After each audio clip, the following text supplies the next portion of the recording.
ucapan syukur pada Efesus 5 ayat yang ke-20. Coba kita lihat di sini. Nah, Efesus 5 ayat 20 dikatakan, ucaplah syukur senantiasa atas segala sesuatu. Kemudian disebutkan dalam nama Tuhan kita Yesus Kristus kepada Allah dan Bapa kita. Jadi ketika kita mengucap syukur, itu dalam nama Tuhan kita Yesus Kristus gitu. Jadi bukan ucap syukur, tetapi dalam nama siapa gitu ya. Jadi kita bersyukur kepada Bapa di dalam nama Yesus. Jadi jelas caranya itu ya. Mengucap syukur kepada Bapa dalam nama Yesus. Kenapa dalam nama Yesus? Kalau kita lihat dalam Injil Yohanes 1 ayat 18, kita bisa lihat di sana bahwa dikatakan bahwa Yesus menyatakan Bapa.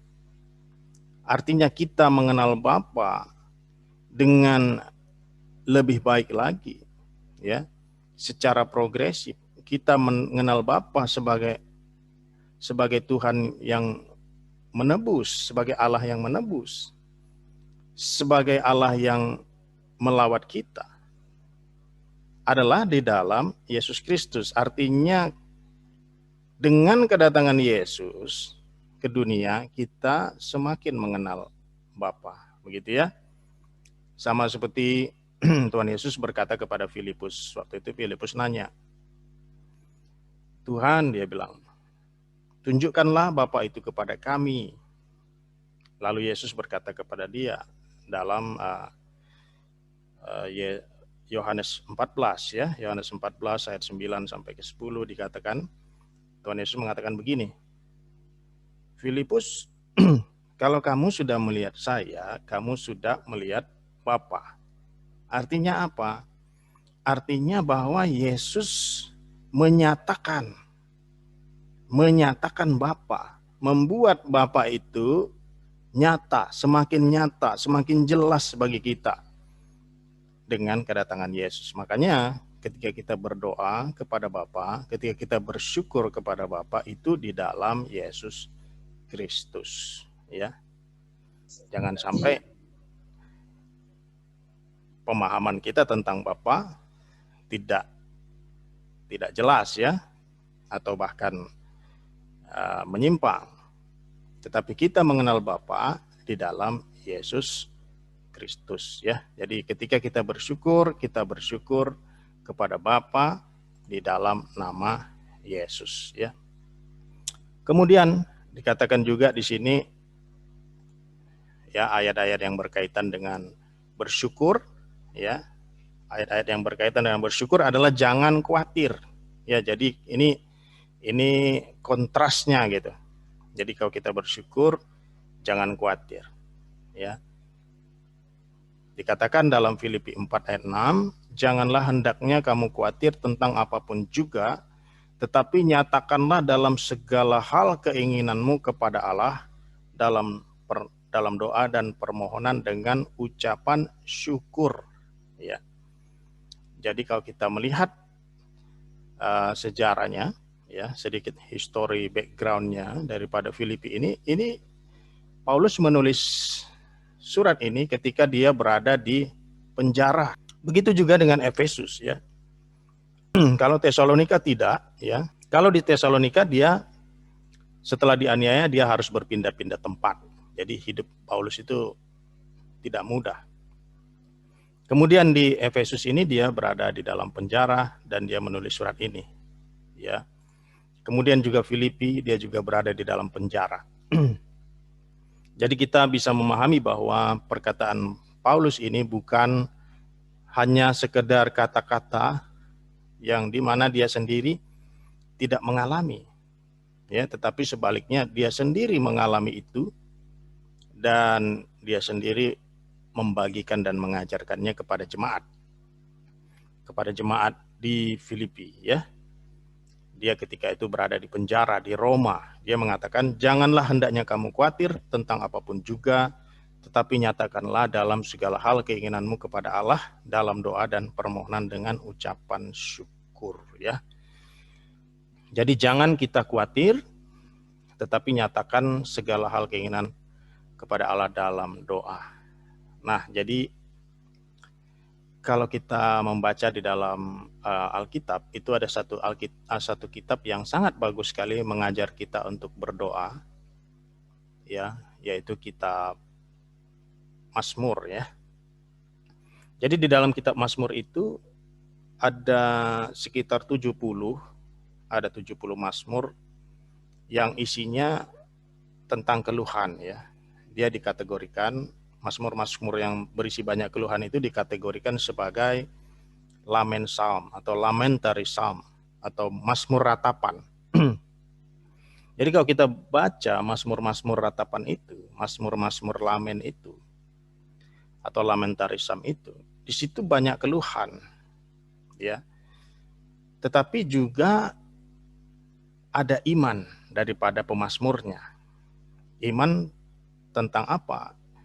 Iman terhadap siapa? Iman terhadap Tuhan, bahwa Tuhan akan menolong dia. Jadi walaupun ada keluhan, tapi kita tetap beriman, kita tetap percaya, kita tetap memuji Tuhan walaupun sedang dalam persoalan. Tetapi kita bisa melihat dengan iman bahwa Tuhan akan menolong kita. Jadi dalam doa kita boleh nggak kita mengeluh? Boleh nggak kita berbicara kepada Tuhan, Tuhan ini berat sekali masalahnya? Boleh. Ya, boleh, sangat boleh. Boleh nggak kita mengatakan persoalan kita kepada Tuhan? Boleh nggak kita mengatakan persoalan kita kepada Tuhan? Boleh, ya. Tetapi kita tetap harus beriman. Kita tetap harus berdoa. Kita tetap harus percaya kepada Tuhan, gitu. Ya, mengeluh boleh. Jangan juga kita berdoa itu seperti orang yang tidak punya, selalu seperti orang yang tidak punya persoalan. Kalau memang lagi nggak ada persoalan sih nggak apa-apa gitu. Tapi kalau memang lagi ada persoalan, jangan mengira bahwa kita tidak boleh mengeluh gitu ya. Tapi walaupun kita mengeluh, kita harus tetap beriman, harus tetap percaya, harus tetap yakin bahwa Tuhan akan menolong dan tetap memuji Tuhan, begitu. Ya, jadi itu adalah prinsip-prinsip doa. Kalau kalian mau lebih memahami tentang Mazmur Lamen itu, kalian bisa melihat nanti pada video saya di YouTube, namanya Naik SAMSB. Ini bukan promosi ya, tapi kalau kalian mau mempelajari hal itu lebih detail lagi, nanti kalian cari tentang Mazmur Lamen ya, cara mengenal Mazmur Lamen. Kalian bisa mempelajari di situ bagaimana berdoa, bagaimana memahami Mazmur-Mazmur Lamen ya. Nah, jangan kita khawatir, tapi nyatakan dalam doa. Ya mungkin ini dalam implikasi sehari-hari, bisa saja tentang perkuliahan kalian, bisa saja tentang ujian, bisa saja tentang bagaimana skripsi kalian belum selesai. Nah, kalau khawatir, apa yang kalian akan lakukan? Apakah kalian akan minum soju seperti orang-orang dalam film Korea, ya, lalu pulangnya mabuk dan lain sebagainya? Apakah seperti itu? Sepertinya itu bukan gambaran daripada umat Tuhan ya. Jadi kalau ada masalah, kalau kamu khawatir, nyatakanlah ya, nyatakanlah segala hal keinginanmu kepada Allah dalam doa dan ucapan syukur gitu. Artinya kita tetap percaya bahwa Tuhan akan menolong kita walaupun ada persoalan ya. Ada persoalan, ya itu wajar. Jadi dari 150 mazmur, ada hampir separuh itu mazmur ratapan. Berarti dia paling banyak daripada mazmur-mazmur kategori lain. Berarti kan hidup ini sebenarnya penuh dengan masalah. Gitu ya. Itu satu kenyataan, satu realitas. Tapi walaupun ada banyak masalah, tapi kamu jangan khawatir, kita hendaknya jangan khawatir, tapi nyatakan dalam doa dengan cara yang benar gitu ya, dengan iman. Nah, landasan kita di dalam berkata-kata dan dalam berbuat ya, dikatakan dalam Kolose 3:17. Nah, ini juga diterbitkan dari dalam penjara loh ya, Kolose 3:17 ini. Jadi sebenarnya contoh hidup daripada Paulus itu sendiri sebenarnya sudah sangat menginspirasi. Dia dalam penjara tapi masih bisa bersyukur, ya, dan masih bisa memberikan nasihat kepada orang di luar penjara gitu kan. Ini luar biasa sekali ya. Nah, tidak ada di antara kita di sini yang ada di dalam penjara, ya. Kita semua di dalam rumah, dan dalam rumah pun masih mungkin banyak yang merasa sedih ya karena nggak bisa jalan-jalan ke mall gitu ya. Nah, Rasul Paulus itu menghadapi persoalan yang jauh lebih berat daripada kita. Dia berada di dalam penjara, dia tidak bisa di rumah, dia tidak bisa tidur dengan AC, dia tidak bisa tidur dengan kipas angin. Bahkan kalau saya lihat dari arkeologinya, itu penjara itu ada di bawah tanah, jadi sangat pengap sekali ya, luar biasa beratnya ya. Tapi di sini dikatakan mengucap syukurlah, ya, lakukanlah semuanya itu dalam nama Tuhan Yesus. Nah, berulang-ulang ya, tadi juga ada dalam nama Tuhan Yesus, dalam nama Tuhan Yesus. Kenapa dalam nama Tuhan Yesus? Tadi sudah saya katakan, karena Tuhan Yesuslah yang menyatakan Bapa kepada kita, ya. Jadi karena itu kita patut untuk bersyukur dalam keadaan apapun. Kalau dalam keadaan senang gampang ya bersyukur ya. Tapi dalam keadaan yang sulit, seperti Rasul Paulus berada di dalam penjara, nah ini adalah sesuatu tantangan, sesuatu hal yang perlu kita latih, sesuatu hal yang perlu kita coba untuk terus lakukan. Ya, ada landasannya, ada pondasinya, ya, karena keselamatan yang dianugerahkan Tuhan di dalam nama Yesus, ya, di dalam nama Tuhan Yesus kita perlu untuk selalu bersyukur. Kalau kita merasakan beban yang berat, kita berdoa, nyatakan dalam doa, jangan khawatir, ya, jangan khawatir. Dalam Injil Matius dikatakan bahwa kekhawatiran itu tidak menambahkan apa-apa. Jadi kalau kita bijaksana, kalau ternyata kekhawatiran itu tidak menambahkan apa-apa, berarti kan nggak ada gunanya gitu ya, nggak ada gunanya berarti khawatir itu. Jadi kalau kekhawatiran tidak bisa menambahkan apa-apa, maka ngapain khawatir, kan gitu ya. Jadi kan lebih baik kita berdoa, menyatakan keinginan kita kepada Tuhan di dalam nama Tuhan Yesus, ya. Di dalam nama Tuhan Yesus kita tetap percaya di dalam kesulitan, tetap yakin ya di dalam kesulitan-kesulitan kita. Saya tidak tahu persis apa persoalan yang sedang kalian alami, yang kita semua alami sekarang ini, saya tidak tahu persis, tetapi kemungkinan adanya persoalan sangat mungkin sekali, karena kehidupan ini sudah bisa dikatakan sudah sangat berat ya. Jadi karena itu jangan dibuat berat lagi gitu ya. Jadi karena sudah sangat berat, maka kita perlu mengambil langkah-langkah yang benar, langkah-langkah yang tepat. Apa itu? Ya itu tadi dikatakan. Bersyukur, berdoa, ya. Jangan khawatir. Nyatakan keinginan kita dalam doa kepada Bapa dalam nama Tuhan Yesus. Ya, sudah jelas pengajaran daripada Alkitab kepada kita, ya. Jadi landasannya jelas ya di situ ya. Kemudian ini kita bisa lihat juga, bandingkan dari kisah Ayub ya. Nah, selain tadi contoh yang luar biasa yaitu dari Rasul Paulus, kita juga bisa lihat dari contoh Ayub. Ayub juga mempunyai persoalan yang sangat berat. Dia dihina oleh istrinya, jadi kemungkinan dia ditinggalkan istrinya.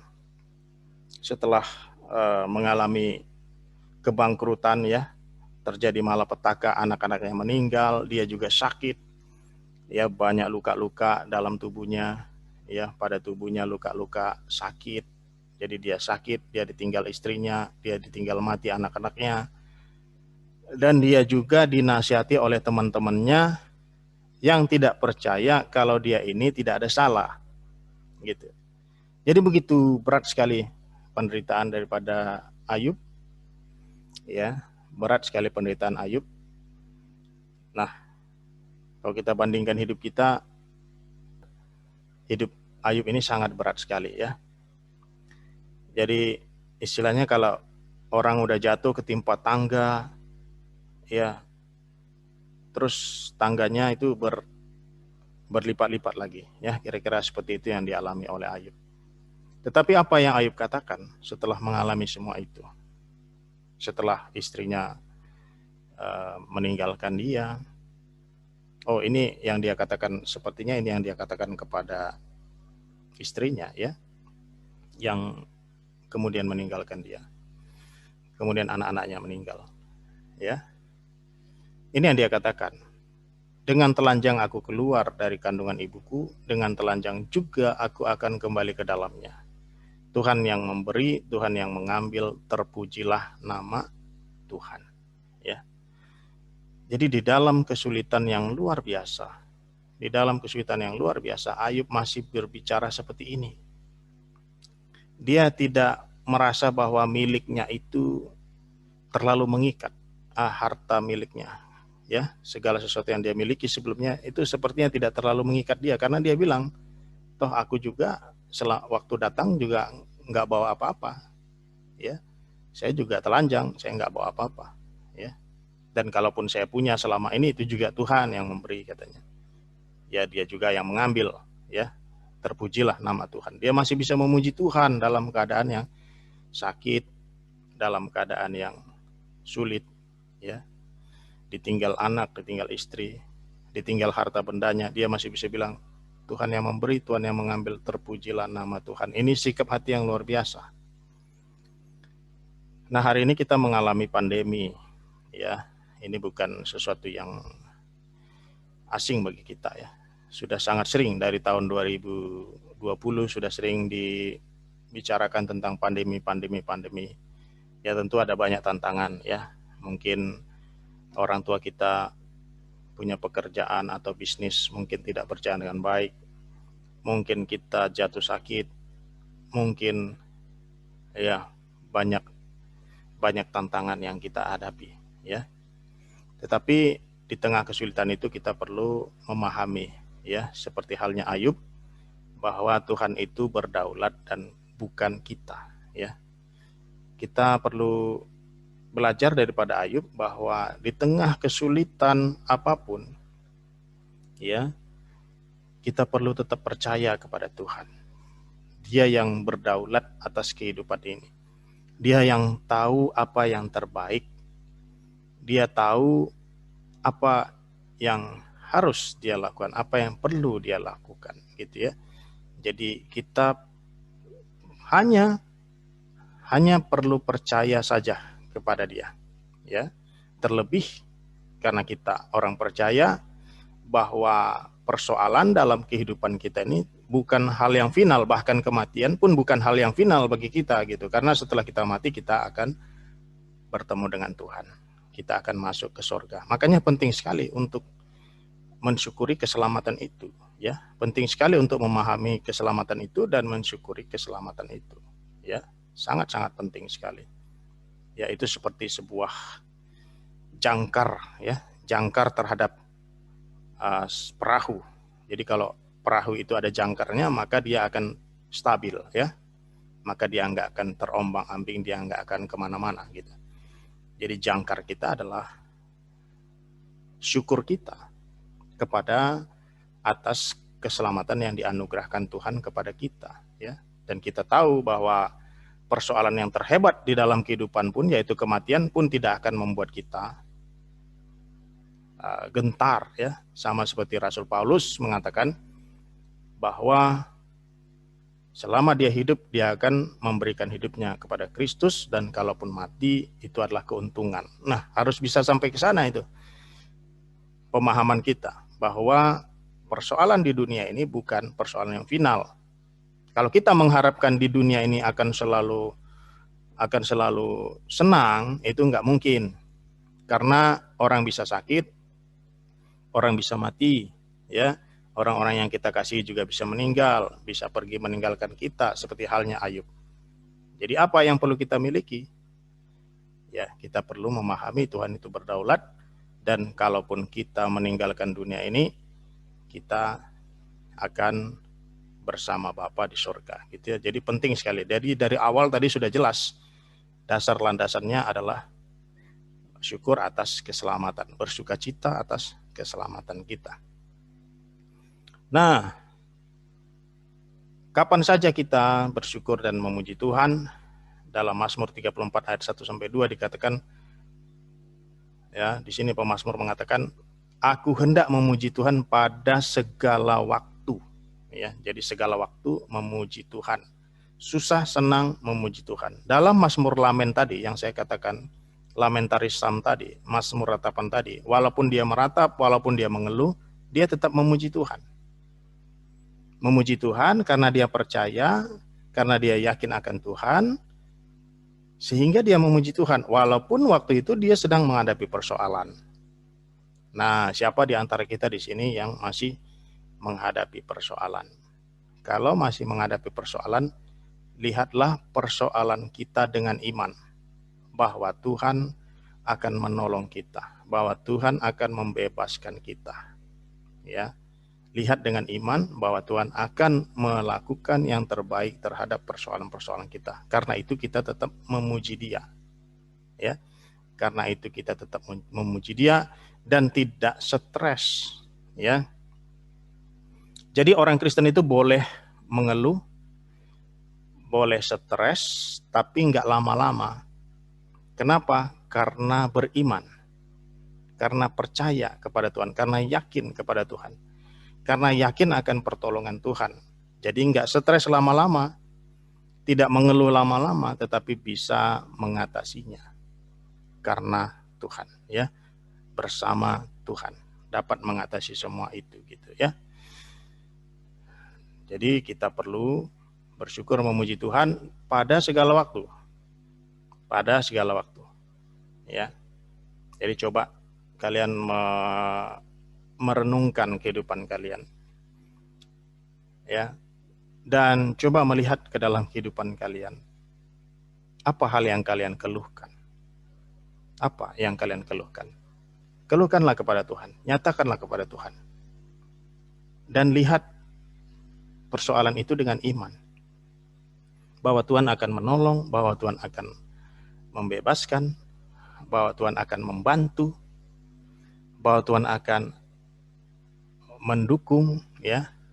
Misalnya persoalan-persoalan akademis, ya, persoalan-persoalan relasi dengan keluarga, persoalan-persoalan relasi dengan teman, persoalan-persoalan yang lain, ekonomi mungkin, ya.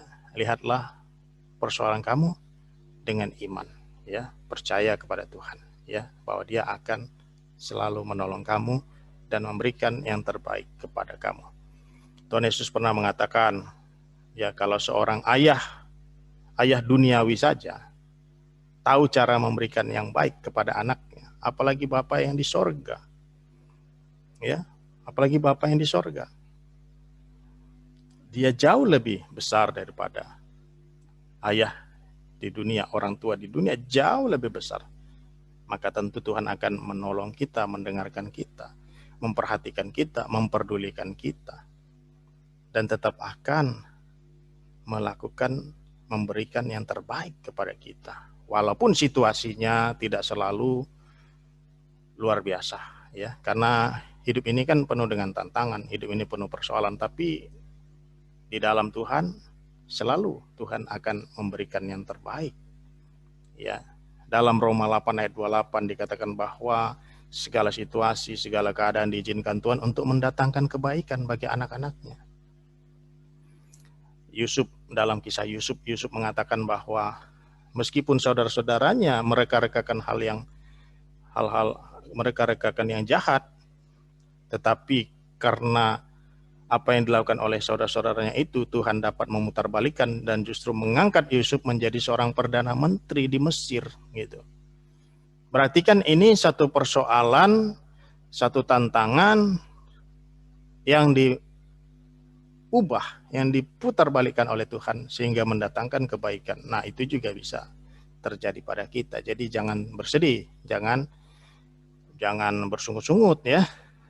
Mengeluh boleh, tapi tetap percaya kepada Tuhan bahwa Dia akan menolong kita. Nah, pada akhirnya semua yang kita lakukan, lakukanlah itu untuk memuliakan Tuhan, ya. Lakukanlah kehidupan segala sesuatunya, kegiatan kita, hal-hal dalam hidup kita untuk memuliakan Tuhan. Kamu kuliah bukan untuk memuliakan diri kamu, ya, tapi adalah untuk memuliakan Tuhan. Apapun yang kamu lakukan, kegiatan-kegiatan kamu lakukanlah untuk memuliakan Tuhan. Berikanlah hidup kamu untuk kemuliaan Tuhan, ya. Jadi itu perspektif Kristen di dalam menghadapi kehidupan, menjalani kehidupan, yaitu bersukacita, berdoa, bersyukur, ya, menyatakan keinginan di dalam nama Tuhan Yesus, dan melakukan memuji Tuhan setiap waktu dan memuliakan Tuhan. Ya, semoga dengan pembacaan Alkitab kita pada hari ini bisa memberikan kita semangat di dalam menjalani kehidupan kita yang tentunya penuh dengan tantangan dan persoalan. Tetapi bila kita menjalaninya dengan benar, dengan nasihat-nasihat dari firman Tuhan seperti hari ini yang telah kita baca, maka kita bisa menghadapinya seperti halnya Rasul Paulus, meskipun dalam penjara, tapi tetap bersukacita. Bisa seperti Ayub yang meskipun menghadapi berbagai malapetaka dan bahkan dicurigai oleh teman-temannya, namun dia bisa tetap kuat dan percaya. Dan tentunya itu menjadi contoh teladan yang baik untuk kita, supaya kita bisa menjalani kehidupan yang luar biasa, yang penuh dengan sukacita, penuh dengan syukur, dan memuji dan memuliakan Tuhan. Demikian yang saya bisa bagikan kepada kita semua. Semoga ini berguna dan bermanfaat bagi kita. Mari kita tutup di dalam doa.